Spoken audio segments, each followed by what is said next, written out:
I was cut off a little bit on that last part, but again, the systemic circuit then delivers oxygen-rich blood with nutrients to the tissues, the cells, and then again returning oxygen-poor blood to the heart, then back to the pulmonary circuit, and so forth and so forth. So the respiratory system is closely linked to the cardiovascular system, at least in some of the larger, more complex animals like humans.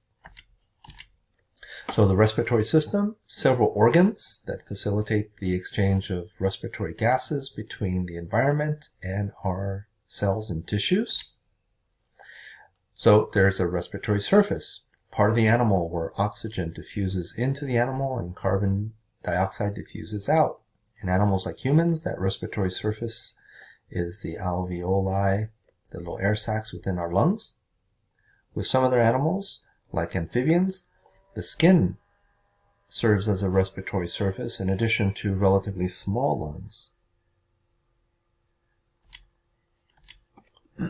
So the respiratory surfaces have three major characteristics. One of them is it's covered by a single layer of cells. So it's very thin, which is good for diffusion of gases. It is thin, which is good for the diffusion of gases. And it is moist, which allows for, again, the diffusion of gases. So single layer of cells, thin and moist. So if you think of an earthworm, its skin is thin and moist, and its skin is its respiratory surface. A nudibranch, which is a marine snail, has these elaborate extensions, which are called gills, which are its respiratory surface. So its respiratory surface is external, just like the earthworm, but in something like a human, the respiratory surface is internal, inside the body. So there's different strategies for obtaining or for performing gas exchange. But the thin single layer of cells that's moist allows for rapid diffusion between the body and the environment. Now, in the animal kingdom, there's a variety of respiratory surfaces. In the simplest animals, like sponges, the respiratory surface is simply the cells that are in contact with the environment, the water. If you remember, sponges lack tissues and organs. They're just aggregations of cells. Flatworms as well. Every cell is close enough to the environment for gas exchange. With some of the now larger, more complex organisms like leeches, which are closely related to earthworms, frogs, the outer skin is a respiratory surface. Frogs and other amphibians. Now, frogs do have lungs, but the lungs by themselves do not provide enough of a respiratory surface to provide ample or enough gas exchange. So again, respiratory surface, the skin in these organisms, very thin, moist, and damp, allows for enough diffusion of carbon dioxide out and oxygen in to the bloodstream.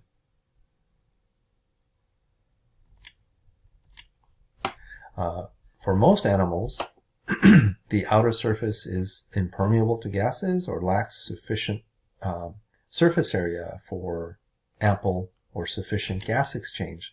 So there are structures to provide a respiratory surface. So specialized regions of the body are extensively folded, whether they're outward foldings or inward foldings, or branching systems of tissues to provide a large enough respiratory surface for gas exchange. So they could be gills on marine organisms like the sea slugs, the nudibranchs I mentioned. Basically, they're marine snails. Sorry, marine slugs. But they have gills.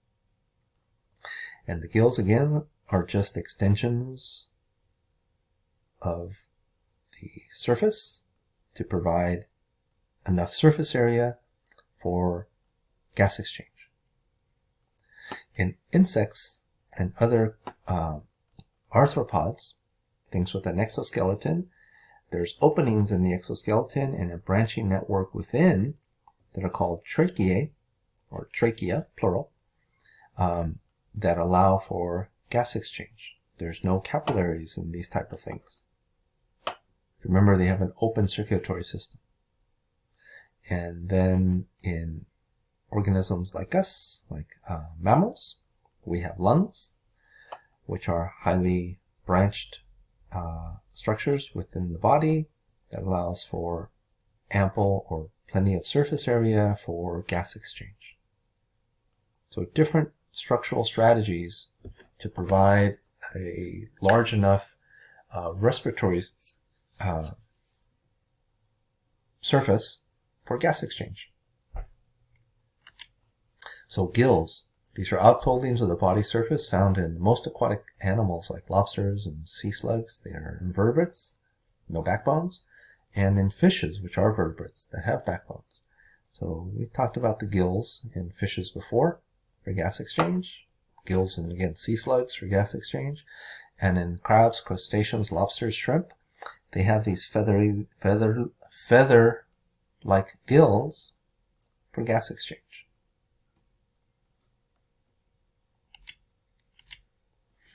Most land-dwelling animals, however, have respiratory systems that are infoldings into the body that allow air to move in and out. Insects have this tracheal system, the network of branches called trachea, into the body. So they don't have lungs. They don't breathe through their mouths or through their noses. They don't have noses. They don't breathe through their mouths into lungs like we do. They have a different system. There's holes throughout the body called tracheal openings, or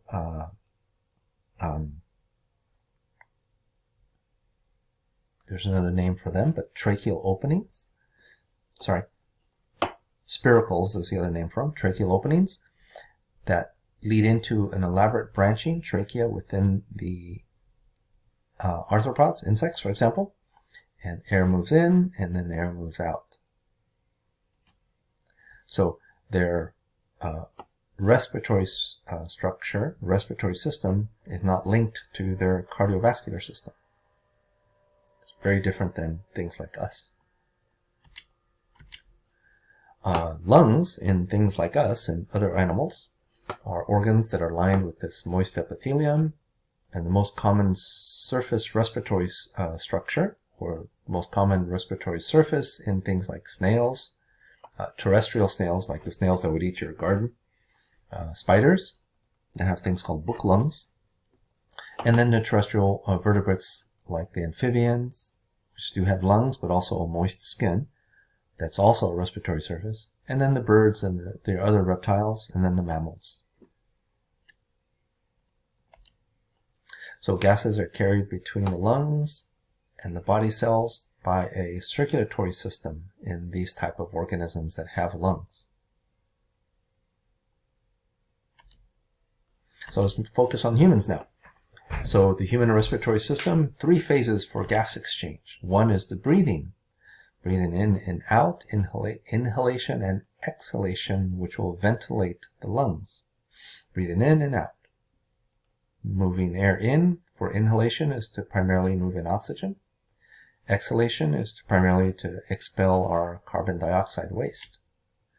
Then the second phase is transportation of those gases via the circulatory system to the cells and tissues, where diffusion of oxygen for the red blood cells occurs into the interstitial fluid and then into the cells. And then carbon dioxide moves in the opposite direction. Some of the things we've talked about already. So the path of air, air enters the respiratory system through the nostrils and or through the mouth. When you breathe in, inhale, inhalation. In the nasal cavity, the air is filtered of particulate matter because there's dust and spores and things in the air that you don't want in your lungs. So the nasal cavity is covered with mucus that's sticky, traps these things. The nasal cavity is also warm and moist, so it warms and humidifies the air before it enters into the lungs. So the air is filtered, warmed, and humidified.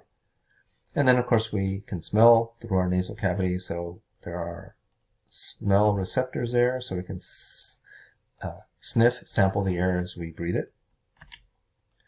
So the air moves from the nasal cavity through the pharynx, also called the throat, then through the larynx, also called the voice box, then down through the trachea, also called the windpipe, then the bronchi. Bronchus is singular, but we have two main bronchi, and those enter into the lungs now, where the bronchi, the main bronchi, branch into many, many bronchioles that get smaller and smaller and smaller. So far, these are just passages for air. No gas exchange yet. The bronchioles end in grape-like clusters of alveoli, the little air sacs where gas exchange is actually occurring. Notice that they're covered with a network of capillaries for gas exchange at the alveoli. Each lung contains millions of alveoli, about 150 million per lung. So it's a huge surface area for gas exchange. And again, the alveoli are lined with a single layer of epithelial cells, which provides a thin layer for rapid diffusion of materials, gases. Oxygen from the air into the bloodstream at the capillaries, and then carbon dioxide into the opposite direction, or in the opposite direction. So when air reaches the alveoli, oxygen enters into the bloodstream by diffusion into the alveolar capillaries, and then carbon dioxide moves into the opposite direction so that it can be safely exhaled.